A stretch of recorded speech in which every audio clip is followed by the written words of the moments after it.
Magandang araw mga bata! Kamusta kayo? Ako nga pala si Teacher Julie, ang inyong kindergarten teacher. Naway nasa mabuti kayong kalagayan. Handa na ba kayo para sa ating bagong aralin sa araw na ito? Tara, simulan natin mag-aral. Our topic for today is to count objects with one-to-one correspondence up to quantities of 10.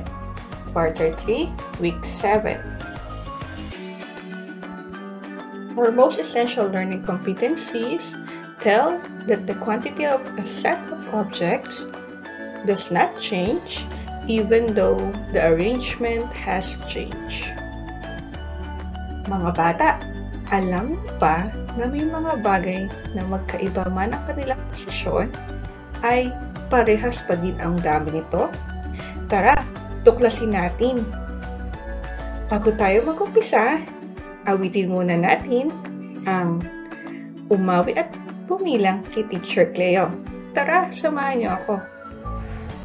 Isang halimbawa ay ang mga librong ito. Halina't bilangin natin ang unang pangkat. 1, 2, 3, 4, 5. 5 libro. Ang ikalawang pangkat naman, bilangin natin. 1, 2, 3, 4, 5. 5 na libro. Ang parehas na grupo ay mayroong tag-5 libro.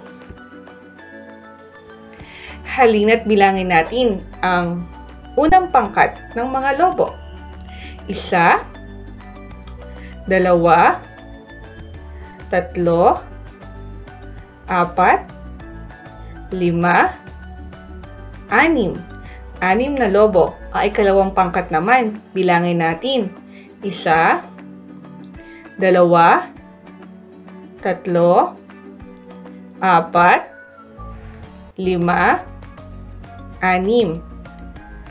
6 na lobo. Ang parehas na grupo ay mayroong tag-6 na lobo.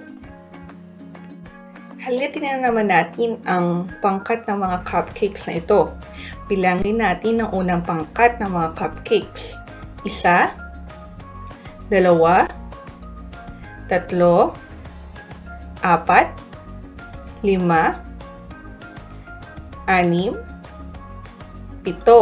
7 mga cupcakes. Ay ikalawang pangkat naman, bilangin natin. 1, 2, 3, 4, 5, 7. 7 mga cupcakes. Ang parehas na grupo ay mayroong tag-7. Pagsasanay bilang isa. Panuto. Pagtapat-tapatin natin ang mga larawan na may parehas na bilang. Handa na ba kayo sa ating pagsasanay bilang isa? Tara, tulungan niyo si teacher. Magaling! Na pagtapat-tapat ninyo ang mga larawan na may magkakaparehas na bilang. Ngayon naman ay dadako tayo sa pagsasanay bilang 2. Pagsasanay bilang 2. Panuto. Bilugan ang may parehas na bilang. Meron ako ditong 3 set ng mga larawan ng apple. Hahanapin ninyo ang magkaparehas na bilang.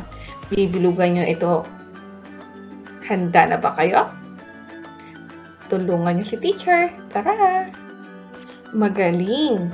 Meron silang parehong tag-5 mansanas. Napansin nyo ba ang dalawang larawan? Pareho sila ng bilang kahit na hindi sila pare-pareho ng laki o sukat. Ikalawa, bilugan ang may parehas na bilang. Meron ako ditong 3 set ng mga larawan. Tingnan mo kung alin dito ang magkapareho ng bilang. Ang gagawin mo ay bibilugan mo ito. Magaling! Meron silang parehong tag-3 carrots. Napansin niyo ba ang mga larawan, mga bata? Hindi sila magkahugis o magkasukat, ngunit ang mga carrots ay magkasing bilang. Ngayon naman ay dadako tayo sa pagsasanay bilang 3. Meron ako ditong 2 baso. Bilangin natin ang candy na nasa unang baso, mga bata. 1, 2, 3, 3. Sa ikalawang baso naman, 1, 2, 3, 4. Magkasindami ba ang candy na laman ng mga baso, mga bata? Mali! Hindi sila magkasindami. Mas malaki ang bilang ng isa kumpara sa isa. Bilangin naman natin ang lollipop na nasa unang baso, mga bata. 1, 2, 3, 4. Sa ikalawang baso, mga bata. 1, 2, 3, 4. Magkasindami ba ang lollipop na laman ng mga baso, mga bata? Tama! Mas magkasindami ang bilang ng laman ng 2 baso. Pareho itong tig-4 na lollipop. Ngayon naman ay bilangin natin ang barya na nasa unang baso, mga bata. 1, 2, 3, 4, 5. Sa ikalawang baso naman, 1, 2, 3, 4, 5. Magkasindami ba ang barya ng laman ng mga baso, mga bata? Tama, magkasindami muli ang barya na nasa unang baso at sa ikalawang baso. Ang mga lapis, bilangin natin. Ilagay natin sa unang baso, mga bata. 1, 2, 3, 4, 5, 6. Sa ikalawang baso naman, bilangin natin. 1, 2, 3, 4, 5, 6, 7. Magkasindami bang lapis na laman ng mga baso, mga bata? Mali! Mas madami ang nasa ikalawang baso kaysa sa unang baso.